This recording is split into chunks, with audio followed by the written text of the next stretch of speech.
The objective here is to make sure that as we age and as we go on in our lives, our brains get healthier, get better, instead of getting sicker and sicker, which is generally what happens if we're not conscious of what we should be doing to protect them.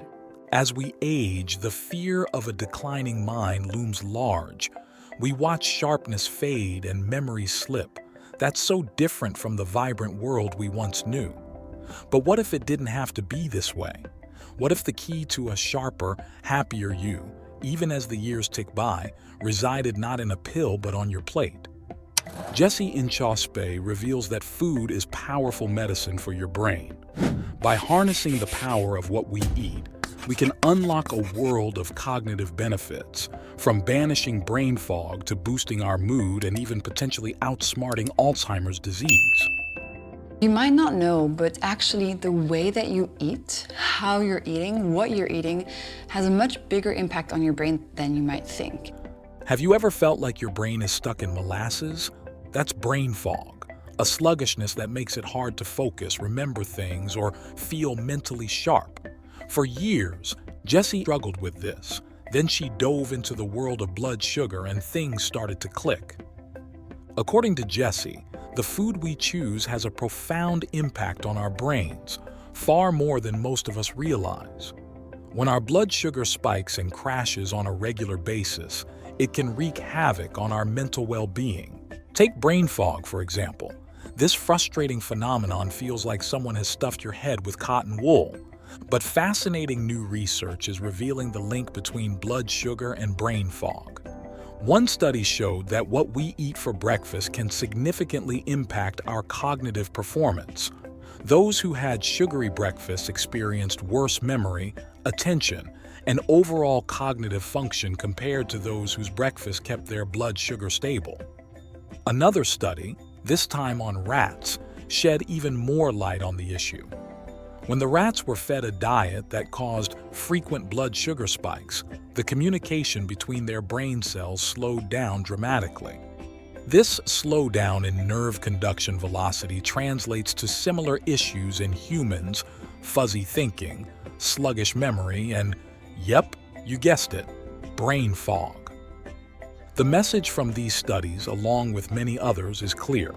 Chronic blood sugar spikes have a significant impact on how our brains function. And guess what?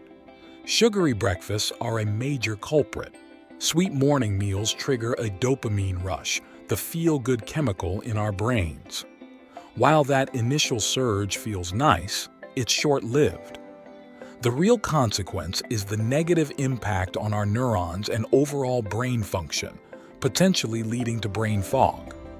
So if you want to feel sharp, if you want to feel alert, awake, if you want your brain to function at its best, it's very important to keep your glucose levels steady.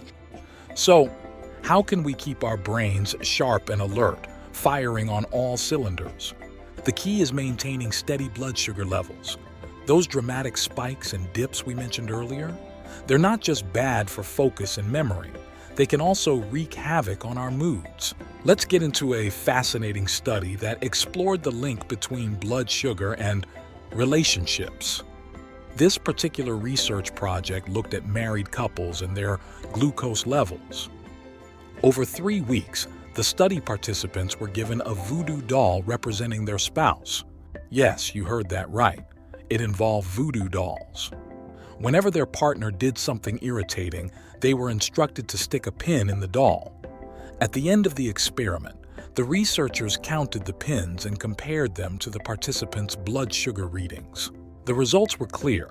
Those with steady blood sugar, meaning no major spikes or dips, had far fewer pins in their voodoo dolls. In other words, they were less easily annoyed by their partners. On the other hand, participants prone to blood sugar crashes tended to have voodoo dolls bristling with pins. These fluctuations in blood sugar, particularly the drop after a spike, significantly increased their irritability, which played out quite literally with the voodoo dolls. This quirky study beautifully illustrates how our food choices can impact not just our own mood, but also the health of our relationships. Many parents report experiencing a similar phenomenon after adopting a more blood sugar-friendly lifestyle. They describe becoming calmer and more patient, and guess what? Their kids often benefit too, exhibiting fewer tantrums and a more even mood. So, why do we see such a dramatic link between blood sugar and personality, especially irritability? Now, let's think about a little bit why we see such an impact between glucose and personality and irritability. Scientists believe it has to do with how sugar spikes alter certain brain molecules. Specifically, big swings in blood sugar have been shown to lower levels of tyrosine, a neurotransmitter crucial for maintaining a good mood. In essence, these sugar spikes might be messing with our tyrosine levels, leading to mood swings and irritability. So, if you're married and looking for ways to keep things peaceful, consider this your science-backed tip. Study your glucose levels together. Maybe leave a printout of some blood sugar management tips lying around for your partner, casually of course. Who knows, a steadier mood for them might just mean fewer voodoo doll pinpricks for you. Now let's shift gears and talk about the connection between food, blood sugar, and mental health. We often don't talk enough about the powerful impact of food and lifestyle choices on our mental well-being. Here's the thing. When we eat in a way that creates frequent blood sugar spikes, we're essentially upping inflammation in the body. And guess what? That inflammation spills over into the brain as well. The blood-brain barrier does a pretty good job of shielding the brain from major glucose fluctuations, but it's not perfect. So, the inflammation caused by sugar spikes in the body can also occur in the brain. This, in turn, can lead to symptoms like depression and anxiety. The brain can't exactly send us pain signals like other organs when something's wrong. There are no sensory nerves up there. The best it can do is make us feel a certain way. So, if you're struggling with mental health challenges, it's definitely worth considering how your diet might be impacting things. Remember, mental health is complex and not solely about food. But getting your blood sugar under control is the foundation upon which is built the rest. The point is, improving your mental health can be a journey. It takes work.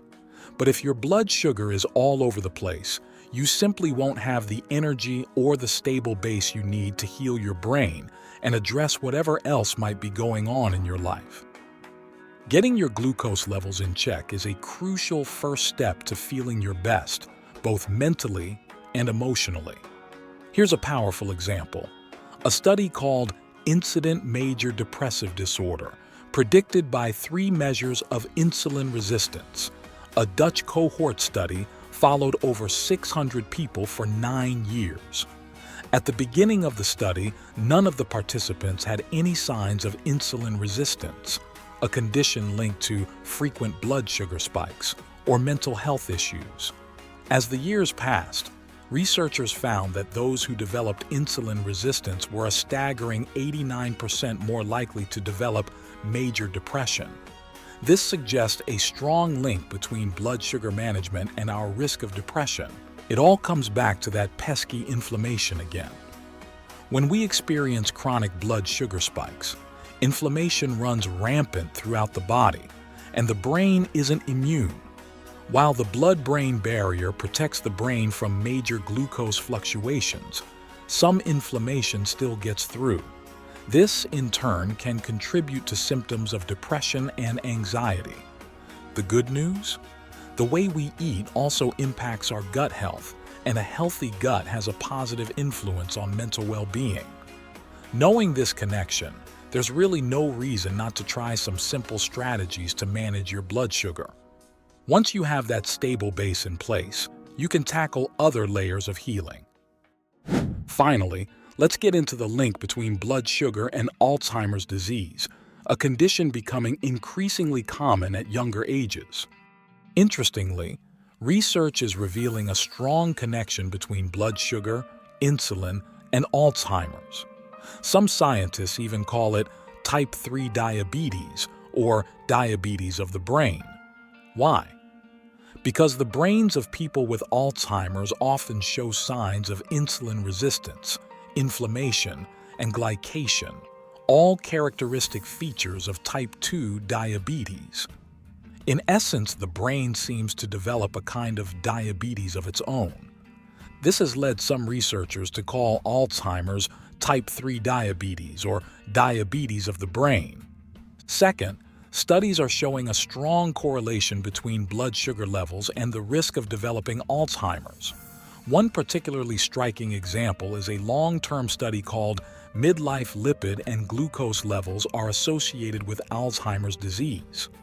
This study followed over 3,000 people from ages 35 to 50 for a remarkable 38 years. Researchers tracked their blood sugar levels, along with other health markers. The results were clear. Those with high blood sugar levels in their midlife years had a significantly higher risk, 14.5% higher, of developing Alzheimer's later in life. So, what does this all mean? The good news is that unlike some diseases with strong genetic links, Alzheimer's doesn't appear to be entirely predetermined. This suggests we may have more control over our brain health than previously thought. By keeping our blood sugar levels steady throughout our lives, we might be reducing our risk of Alzheimer's down the road. There's even more promising news. Some studies hint that cognitive decline associated with Alzheimer's might even be reversible. Research suggests that significant dietary changes can make a real difference. This is empowering. It means we have the agency to influence our own brain health and potentially prevent future decline. If you're interested in protecting your brain as you age, here are some simple strategies to get you started. Ditch the sugary breakfast. As we learned earlier, sugary breakfasts trigger blood sugar spikes that wreak havoc on cognitive function. Opt for savory options instead. Veggie starter power. Start your lunch or dinner with a plate of veggies. The fiber in these will help shield your body from major blood sugar spikes throughout the meal. Sugar smarts. We all love sugar, but a little strategic planning can make a big difference. Save sugary treats for dessert, ideally at the end of a meal. Having sugar on an empty stomach or between meals allows it to enter your bloodstream much faster, causing a sharper spike. By eating it with a meal, the other food slows down sugar absorption, reducing the spike. Move it or lose it, brain function that is. Getting your body moving after meals is a simple but effective way to support brain health. Take a walk, do some chores, or even just stand at your desk and raise your heels for 10 minutes, calf raises. Any physical activity helps. These are just a few easy-to-implement hacks that can benefit your brain both now and in the future. Our food choices have a profound impact not just on our physical health, but also on our mental and cognitive well-being. By understanding the connection between blood sugar and brain health, we can take steps to protect ourselves from conditions like Alzheimer's and create a foundation for a sharper, more resilient mind. So, if you're looking for more science-backed hacks to optimize your health and well-being, be sure to subscribe to this channel. We'll be diving deep into all sorts of fascinating topics, from stress management to sleep optimization and everything in between.